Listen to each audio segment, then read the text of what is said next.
Hey guys, Claire here, and in today's video, we're going to talk about all things Harry and Meghan. Now, before we get started, Spare is still doing exceedingly well, topping the charts on Amazon. Now, in the last video, we spoke about Harry and Meghan's visit to New York City and how the night started off wonderfully, Meghan receiving her award, giving a wonderful speech as per usual, and the paparazzi's chase that ensued after the awards ceremony. Now, Meghan had also won the Gracie Award, and I know that there are some people who were holding out hope that we would see her. Personally, I don't think that she would have attended for two reasons. Since stepping back from that position, we really don't get to see her a lot. So for me, I didn't think that we would get to see her two times in a row in such a short time span, and that was even before the paparazzi chase in New York. Also, when you read her words after it had been announced that she was up for a Gracie Award, it sort of read to me like a thank you acceptance speech. So I'm like, it's unlikely that we would see her. And then after the paparazzi chase, I'm like, okay, there's no way we're gonna see her, because when I initially read about the chase, like my chest felt so tight and I was so worried for them. I can't imagine how triggering it is for both Harry and Meghan and Meghan's mom. So I would not blame her if we don't see her for months on end. But anyway, she did win a Gracie Award for Archetypes podcast, and of course, you know, Spotify is known for hyping up Meghan and the Archetypes podcast. If you're on Twitter and you follow Spotify, then you know what I'm talking about, because I am always seeing so many awesome tweets about Archetypes, about Meghan. Whenever there are articles about her, sometimes you'll see them in the comments section. And oddly enough, I feel like a lot of the comments under Spotify's posts about Meghan are resoundingly positive for the most part. You know, sometimes the trolls try to come in, but it's just really interesting to see that. And it was nice to see Spotify putting it out there and also sharing some tweets from a lot of Harry and Meghan squaddies and stans. So that was quite wonderful. Now, without Harry and Meghan being seen since the New York situation, you have the Windsors back at each other's throats. So I try not to do a lot of royal watching. You guys know I'm a Harry and Meghan stan first. I'm not a royalist. I don't really care about the others. I'll sort of pay attention to see certain things, talk about the hypocrisy of how Meghan is covered versus how Kate is covered, you know, things of that nature. But I'm not really invested in a lot of them. But it has been interesting to see the way the press surrounding Charles and Camilla and Kate and William has been twisting. There have been a lot of weird commentary towards Kate. You know, since Charles and Camilla has become king, and I'll still say consort because that woman is nobody's queen, especially not mine. Well, I don't have a king either, but I'll be damned if I call this woman Queen Camilla. No, it does not roll off the tongue. But, you know, they've been having all of these protests, and this week Kate went to some occasion and there were protesters there, which the cops like quickly tried to like move along so you really wouldn't see it. But of course, you know, we saw a couple of the signs. I believe it was like 2 or 3 women there talking about abolishing the monarchy and equality and whatnot.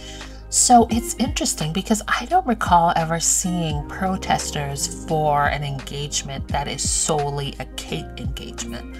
So maybe, you know, everybody doesn't love Kate the way the tabloids and royal stands would have us think. So that's interesting.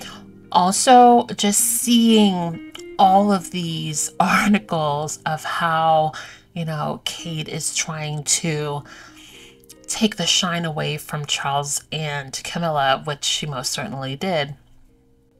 And again, I don't care about these four, but I'm mentioning this because we've always heard and read the royal Rhoda and the royalists on social media. Oh, Meghan is me, Meghan, me gain. Or, oh, she's a narcissist, so she likes to take attention. But I have said before, and I will continue to say, almost everything that they claim about Harry and Meghan describes other members of that family and the things that they have done, is doing, and does to a greater extent. How is Meghan the one that was labeled as attention-seeking and narcissistic, yet you're seeing Kate going out of her way to outshine the monarch and his consort? And again, I would love for the four of them to like tear each other apart because I don't care for any of them. But it's just interesting that when Kate does it, it's like, oh yes, queen, oh, because you know, a lot of them are still not fond of Camilla, regardless of what the polls has told us. She is still not beloved. So it's interesting that you don't hear them saying, well, Kate's a narcissist, or it's me, Kate. No, it's fine when she does it, which is something that we have seen has been a pattern ever since Meghan came onto the scene. What Meghan does, even when she's trying to dull her shine and stick to protocol, was torn apart and turned into something negative. But when other people do it, it's something positive. It's something that is celebrated. I'm going to show you how the Daily Mail cover Kate and Meghan in the same week. Here is Kate at a mental awareness event, and they are commenting on her dress. And to be clear, I don't care what these women spend on fashion, but it is interesting how the Princess of Wales buying two 300-pound dresses is described as twice as nice. They also make sure to point out her 8-pound earrings and bury the cost of her $650 shoes farther below.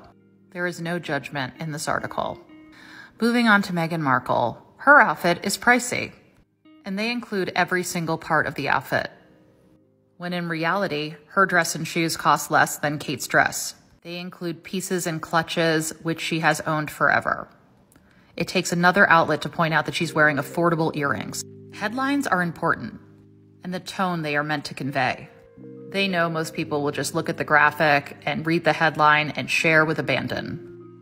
The same outlet took very different paths when it came to reporting on these two women and their fashion. And I wish they could just report on both of these women in a fair and balanced way. It's very telling who is twice as nice for buying two 300-pound dresses and who is pricey. What is included in that metric and what is left out. So it's interesting.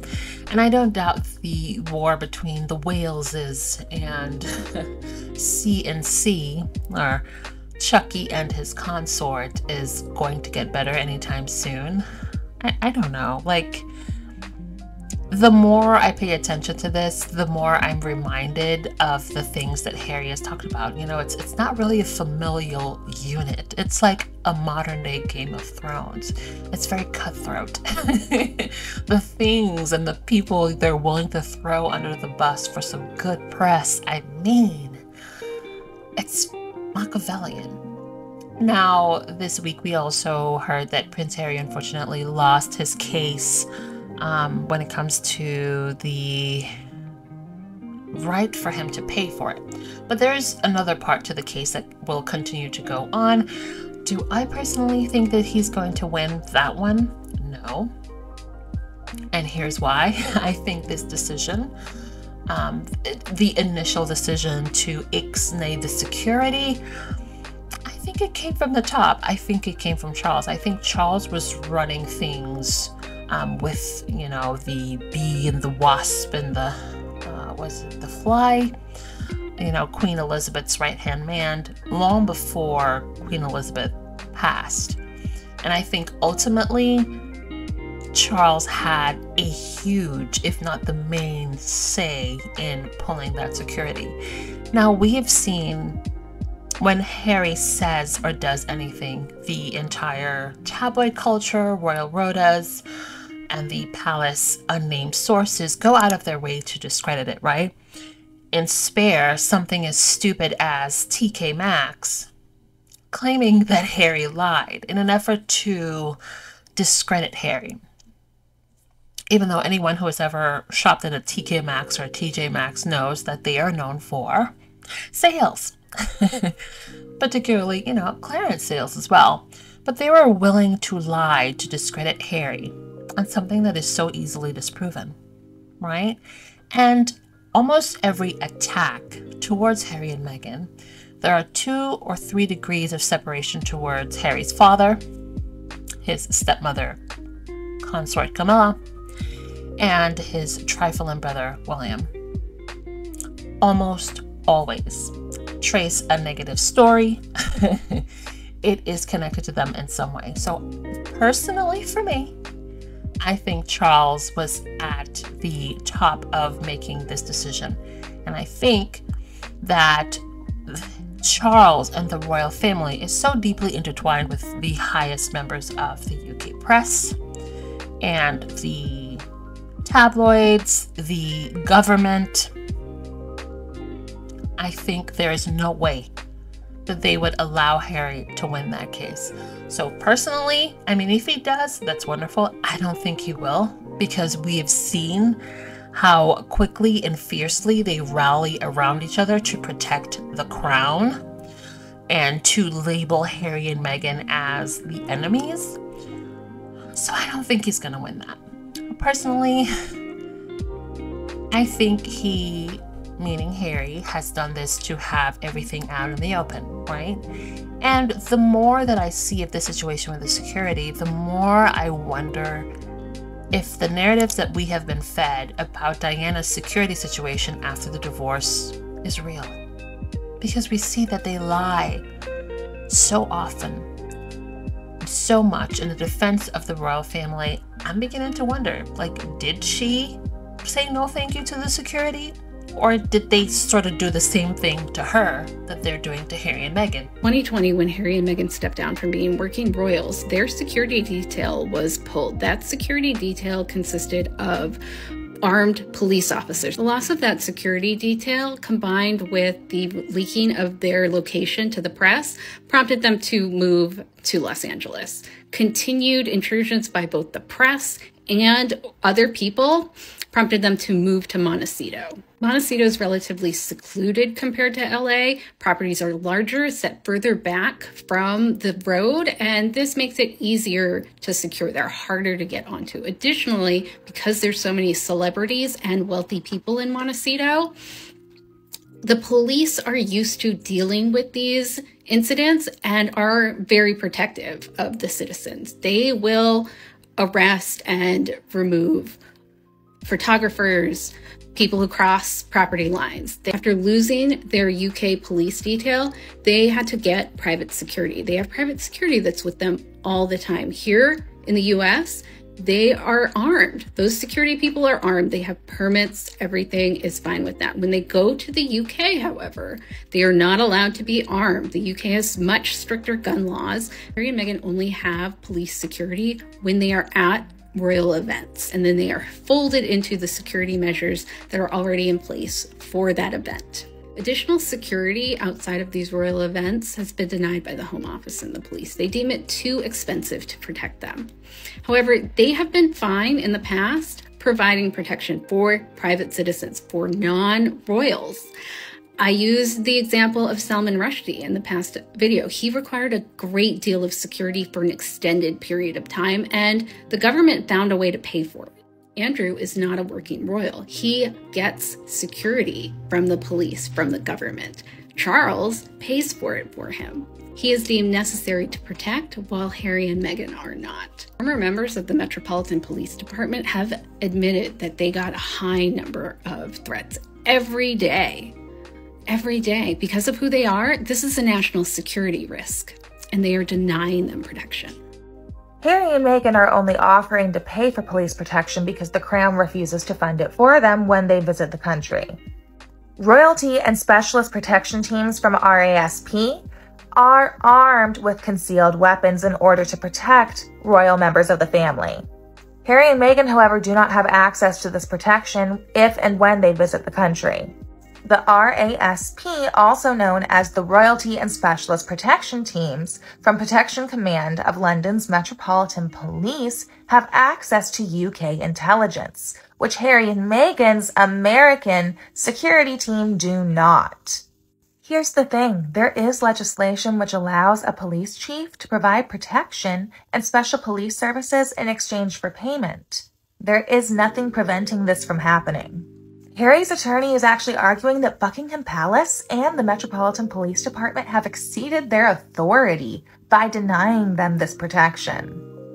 Now, I really want you to hear this. The government's lawyer, Robert Palmer, actually said that reimbursing police for celebrity weddings is not the same thing as using police officers as private bodyguards for the wealthy. I'm sorry, wait, what is a celebrity wedding then? Police security is up for purchase for marathons, celebrity weddings, even soccer matches.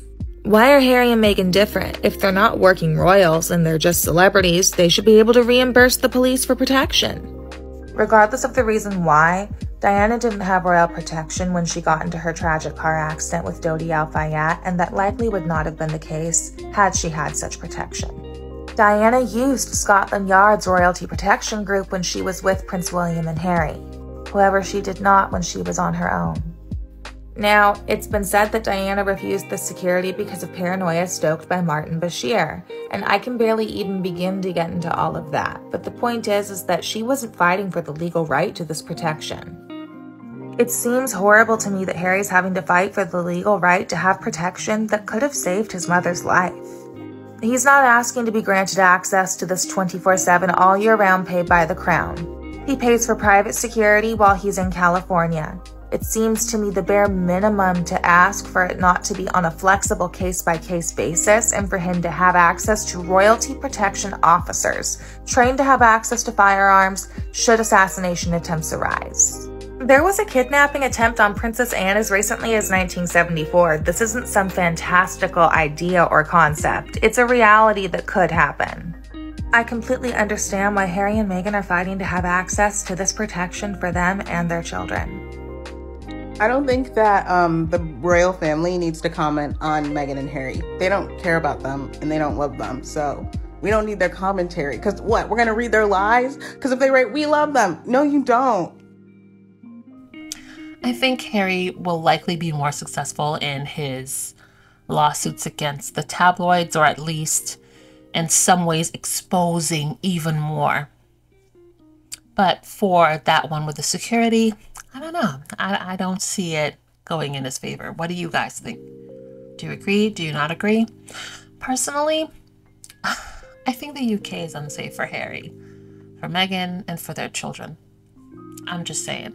Let's not forget that months ago we saw actual police officers who were caught trading racist messages on WhatsApp, and two of the people who they were saying not so great things about was Meghan and Harry. I don't trust these people. I don't trust that family. I don't trust that institution. I don't trust the staff. I don't trust the cops. I would not trust that he would get proper protection from them anyway. And I know it's easy for me to say as an outsider, this is his home, this is his land, this is his country. I get it. But I just don't think personally that it's safe for him over there. So, I don't know. There's a part of me that's thinking maybe it's a good thing so they can just sort of stay away and really focus on going full speed ahead on all things Archwell and just sort of give the UK and all the drama coming from that island a break. Focus on Archwell, hopefully. I'm still holding out hope that they'll open an Instagram for Archewell, so all things Archewell related, whether it's the foundation, audio, or Archewell Productions, sort of like Sussex Royal. Because I feel like there's so many good things that they have been doing, but we don't get the full gist of it. Most of the talking points are centered around the tabloids or the media, as opposed to them actually putting their voice forward in a social media platform such as Instagram. I think would be incredible for them. I understand why they're hesitant to do that, but I think that it would be a great move. I want to return to a story from earlier this week, and it was the one involving Prince Harry losing a court ruling for paying for police protection while in the UK. It's important to remember that this is one of two cases that Harry has brought against the Home Office. The first being that he should be allowed to challenge the original ruling made to remove his security, and the decision made by a judge on Tuesday was in regards to Prince Harry offering to pay for police security while in the UK. He can no longer seek further judicial review on that one. But let me read you this paragraph and show you where we are going. Quote, "The decision to remove publicly funded security was taken by the Executive Committee for the Protection of Royalty and Public Figures, known by the acronym RAVEC, which approves security for the royals and VIPs such as the Prime Minister," end quote. The decision to remove the public funding for security for Prince Harry and his family was made by that committee. Let's talk a little bit about RAVEC. It is not easy to find information about the committee, especially who sits on the committee, which kind of seems like an important thing to know, especially when all these parties are so intertwined. This is from Newsweek, May 23rd, 2023. It states, quote, "Through the court process, it became apparent that some of the Queen's staff, including Sir Edward Young, had sat on the Royal and VIP Executive Committee, RAVEC, which made the call to end his publicly funded security," end quote. Harry's attorney, Shahid Fatima, told London's High Court in July that, quote, "Harry should have been informed of Young's role because of the background of tension between them," end quote. Quote, "A court filing by Harry's legal team said Young and other royal staff did not tell the police and the Home Office that Harry had offered to fund the police security team himself," end quote. Remember the media rage around that?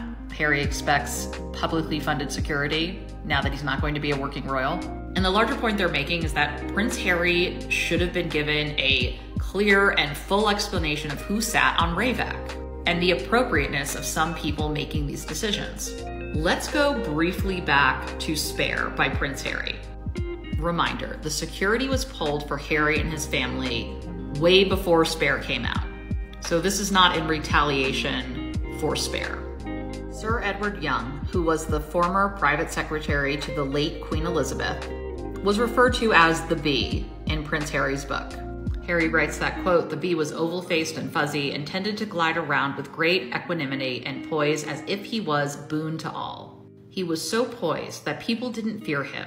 Big mistake. Sometimes their last mistake." Sir Edward was heavily criticized for not finding a role for Meghan, and also, from Harry's point of view, influencing the Queen in her decision to not accept a half-in, half-out working royal situation for him and Meghan.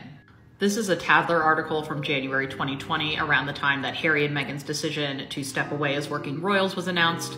It's Tatler, take it with a massive grain of salt. But allegedly, Princess Anne and Prince Edward were amongst those calling for Queen's private secretary to be sacked. Interesting that that rumor even made it out into the papers. Sir Edward Young, someone with obvious tensions and a past with Harry and Meghan, was helping to make decisions about what kind of security they deserved, or perhaps even present the idea of them paying for it. I also want to touch on another character from Prince Harry's book, and that is Clive Alderman, the private secretary to then Prince Charles, now King Charles. Clive Alderman is responsible for the phrase, "recollections may vary." You can thank Clive for that one. In Spare, he is referred to as the Wasp. Harry describes Clive as good at pretending to be polite. He claims that it was easy to misjudge Clive because of his appearance, but that if you pushed back on anything, you would be on the list. Quote, "A short time later, without warning, he'd give you such a stab with his outside stinger that you'd cry in confusion. Where the F did that come from?" End quote.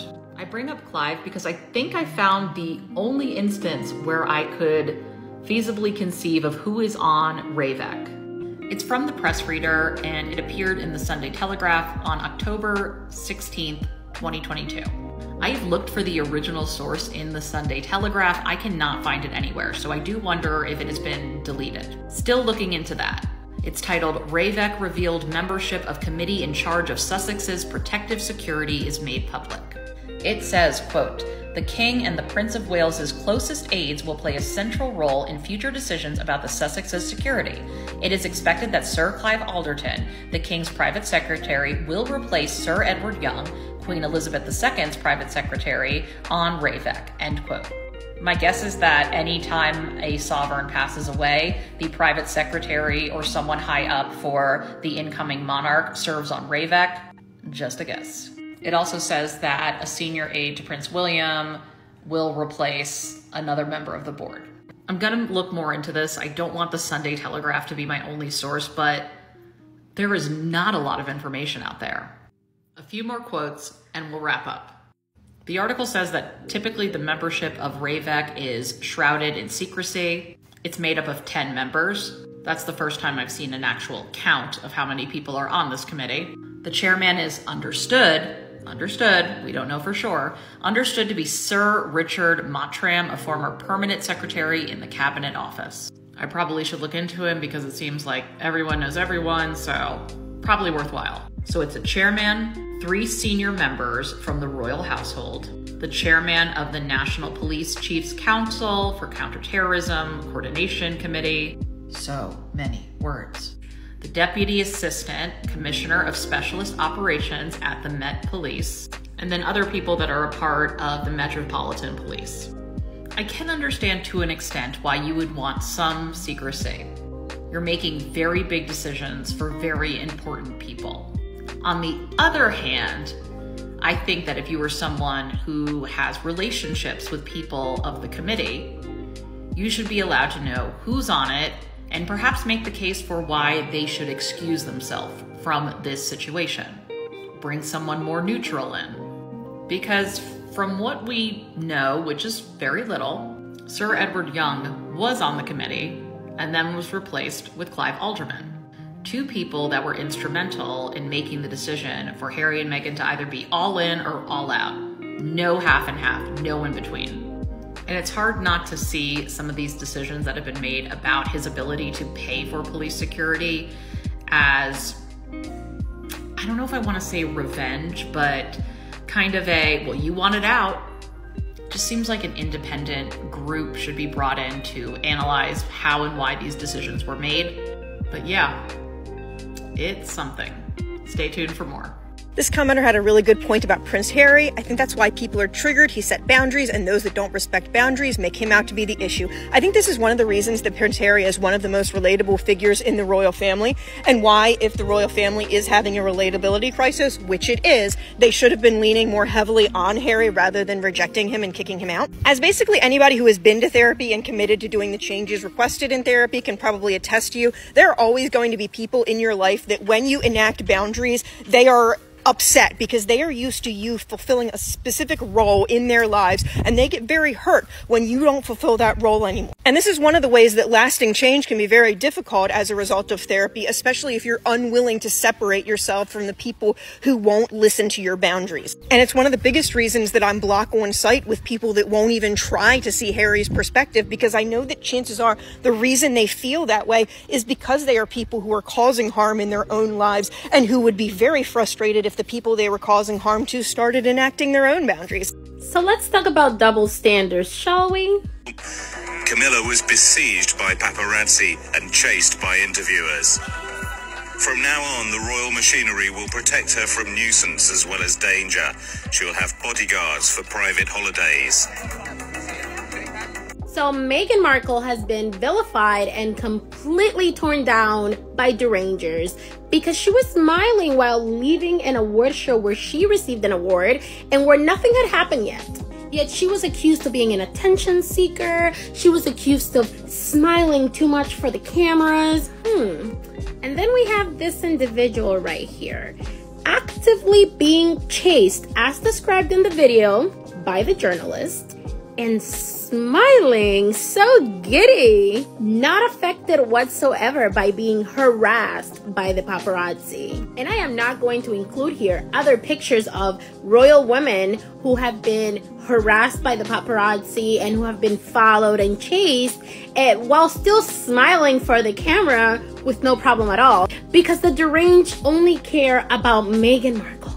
Funny enough, some of these same journalists that used to defend Camilla because she was being harassed by the press before marrying Charles and applauded the then Prince of Wales for giving her security to keep her safe are the same journalists who found it too abrasive that Harry came out with a communication to stop the press from harassing Meghan before they were married. The same journalists that now trash him for defending his wife and children against the media. The double standard is too obvious to miss, but the deranged do not care.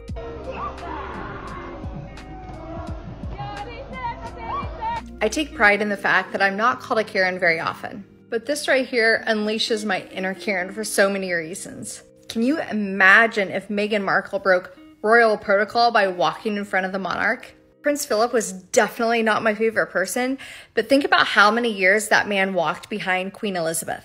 Because of the way Charles treated Diana and Harry, I have this much respect for him, but I at least appreciated that he stopped to watch the performance. I personally think these royal protocols are dumb for so many reasons, but I knew that there would be articles discussing how Meghan Markle had broken these rules.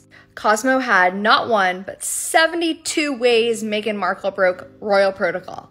Tisk tisk, Meghan, you're not supposed to cross your legs. Harry and Meghan were definitely in the wrong by taking selfies, holding hands to show that they actually like each other, and taking selfies. You would think that, you know, associating with people like Epstein would be breaking royal protocol, but I guess I'm wrong. Meghan's also deviant for not wearing nude stockings during their engagement photo call. Meghan was also criticized for her loose hair buns. I wonder if this would be acceptable. Is this acceptable? I don't know. Meghan should have taken notes because this is what a real queen looks like. Shame on you, Meghan. I've been a royal watcher on and off since about 2012, and a lot of these new Kate fans are not Kate fans. They are Meghan Markle haters. They talk about Kate's dresses, about Kate's hair. They talk about how she acts. And most importantly, they talk about how she is not Meghan Markle, because that's the crux of this. They just want someone that isn't Meghan Markle.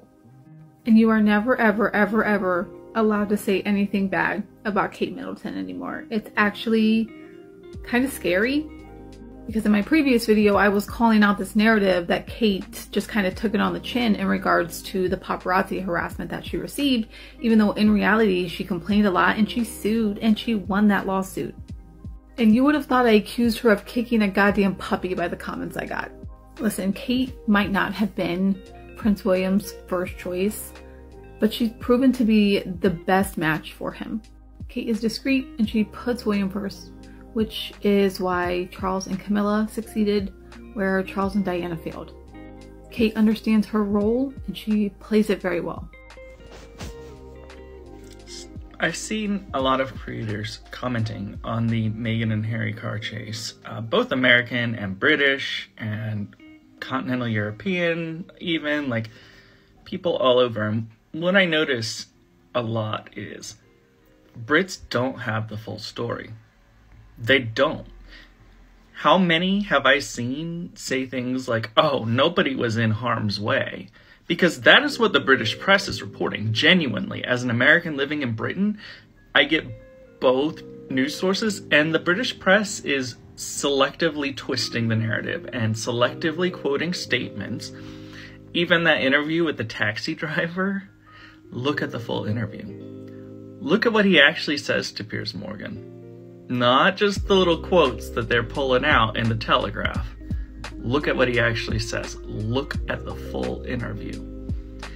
Everyone who was there agrees that it was near catastrophic. It's not debatable. It's not up for debate. They nearly killed an NYPD police officer. They drove on the damn sidewalk, on the pedestrian sidewalks in New York City. They sped through multiple red lights, broke traffic laws left and right. They could have caused pile-up accidents. This is New York City. A chase doesn't have to be high speed to be nearly catastrophic. Was it nearly catastrophic to Meghan and Harry? I don't know. But it was nearly catastrophic in the sense that it was endangering all of the people nearby. That's for sure. But the British press has left that out. And a lot of Brits are not doing their due diligence. And interestingly, the American press actually is putting the full statements in most of their reporting. And yes, I know that Batgrid has claimed that it has proof that the chase wasn't so bad as Harry and Meghan say, to which I say, if Batgrid had proof, they would have released it. They would not have released a statement. They would have released the video.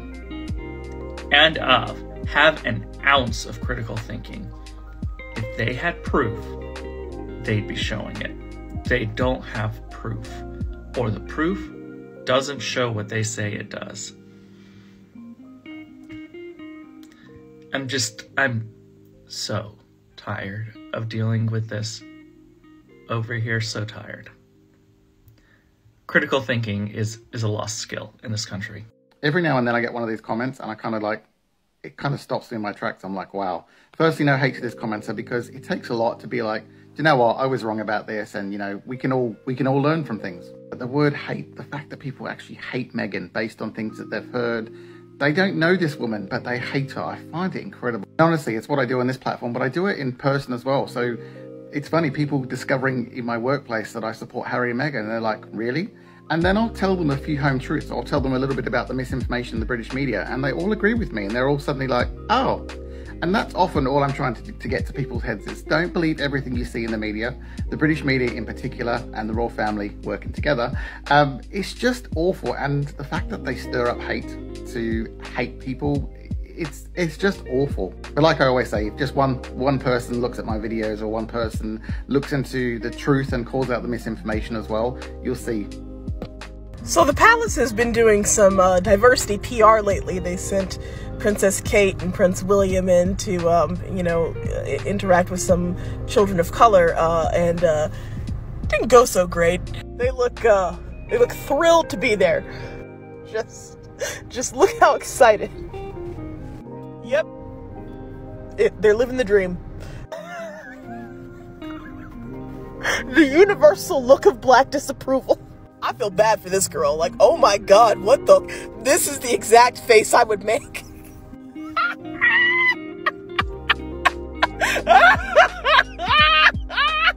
Meanwhile, for no reason whatsoever, here are some other princesses with kids. No reason whatsoever. Thinking a lot about Harry and Meghan, this whole paparazzi chase in New York. They're saying we were involved in this situation that made us feel really uncomfortable and we were traumatized by it. Drivers saying, no, you were fine. And the paparazzi is saying, no, you're fine. It just led me to think we don't get to decide what causes other people trauma. I don't think that we can tell someone who lost their mother in a paparazzi car crash at 12 years old that this is not traumatizing for them. I am deeply wounded by bipolar disorder. I have a lot of trauma that comes with experiencing someone in psychosis. So for me, even those little side jokes are super traumatizing, because every time I hear someone bring it up, I'm brought back to a really scary time in my life. We just need to be more understanding. We're each working through our own bullshit at our own rate. Let's all remember that we don't have the right to decide what traumatizes somebody else. I am sorry, but I do not believe Meghan Markle. When she says that's her dad, I mean, she is gorgeous. It's like her face has been sculpted by angels. Whereas him, he looks like he's been sculpted by 36 pints of Guinness down the local Wetherspoons. He cannot be responsible for that bowl of deliciousness.